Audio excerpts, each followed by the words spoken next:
Do I have weakness? I am nothing but weakness. I'm not naturally strong or fast or flexible. I'm certainly not the smartest person in the world. I get emotional over stupid things. I eat the wrong foods. I don't sleep enough. I procrastinate and I waste time. I care too much about meaningless things and not enough about important things. My ego is too big. My mind is too small, often trapped inside itself.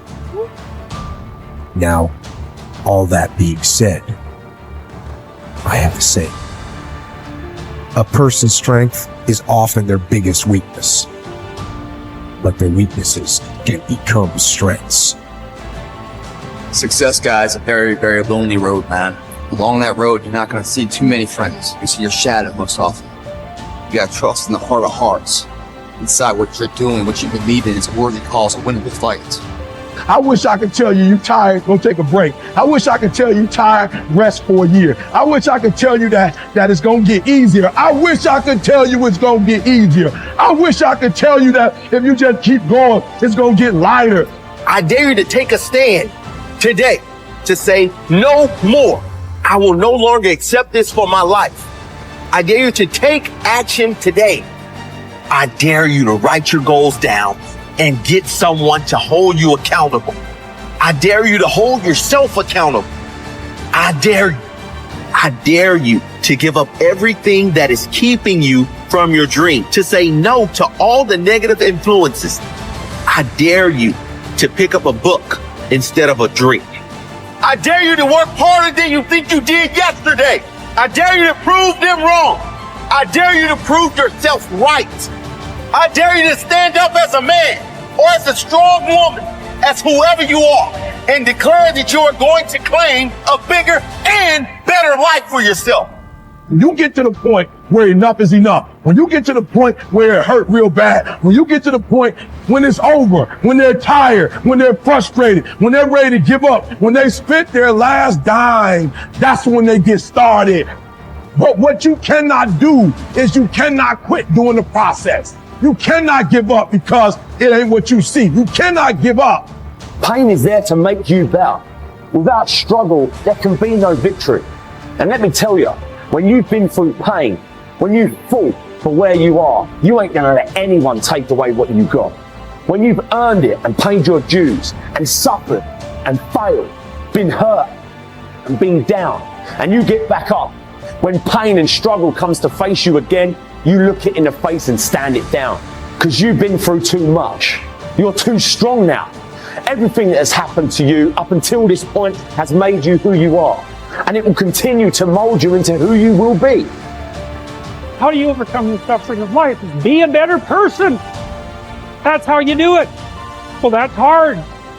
It takes responsibility. And I think, you said to someone, you want to have a meaningful life? Everything you do matters. That's the definition of a meaningful life. But everything you do matters. You're going to have to carry that with you. Or do you want to just forget about the whole meaning thing, and then you don't have any responsibility because who the hell cares? And you can wander through life doing whatever you want, gratifying impulsive desires for how useful that's going to be.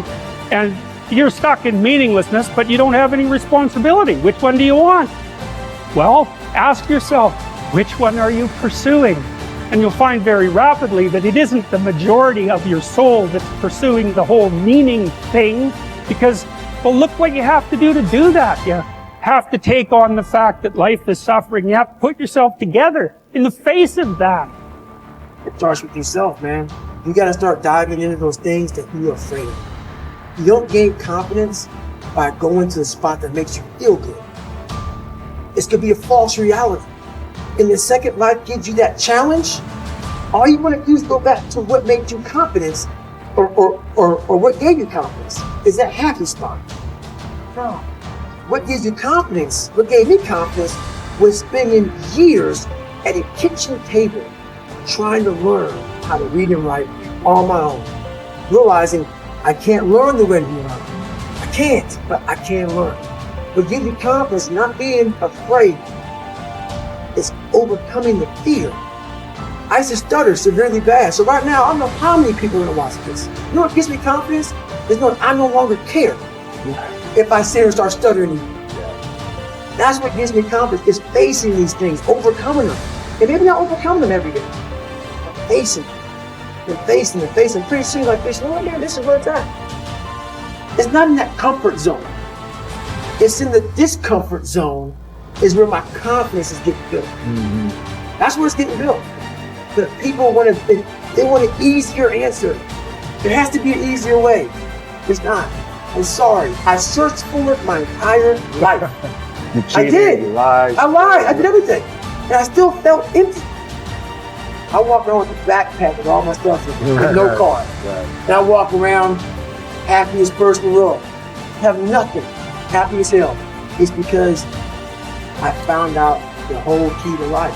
It's not in all that. You have to face yourself. So many people live to be 100 years old and they die miserable, having everything, because they never examine. I call it my live autopsy.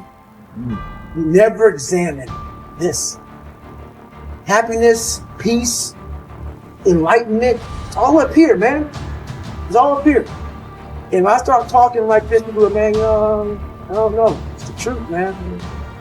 It's all up here. You just got to be willing to go and face it. And that's the hard part. Attitude is a reflection, a result of a person's will. It is incalculably powerful. It can bring about marvelous results for us, but we need to train it patiently, day by day. Now let's talk about the attitudes of people who are successful. The top 5% of the people who go sailing through life from one success to another, and who, even when they fail at something, shrug it off and head right out again. No matter who the person is or what he does, men and women in sales, business executives, people in all the professions, wives and mothers, students, top people in the armed forces, public servants, men and women in the service of religion, working men and women in all fields of endeavor, wherever you find a person doing an outstanding job and getting outstanding results, you will find a person with the right kind of attitude. These people take the attitude toward themselves that they can accomplish what they set out to accomplish, that there's no good reason on earth why they can't be competent, successful. They have a healthy attitude toward themselves and, as a result, toward life and the things they want to accomplish. And because of this, they achieve some remarkable things, and they come to be called successful, outstanding, brilliant, lucky, and a lot of other things. They're quite frequently no more brilliant or outstanding than the majority of the people by whom they're surrounded. But they did develop the right attitude, and they found their accomplishments not too difficult, and many times surprisingly easy, simply because it seems that so few are really trying, really believe in themselves. Successful people come in all shapes and sizes and in widely varying degrees of intelligence, background, and so on. But they all have one thing in common. They expect more good out of life than bad. They expect to succeed more than they fail.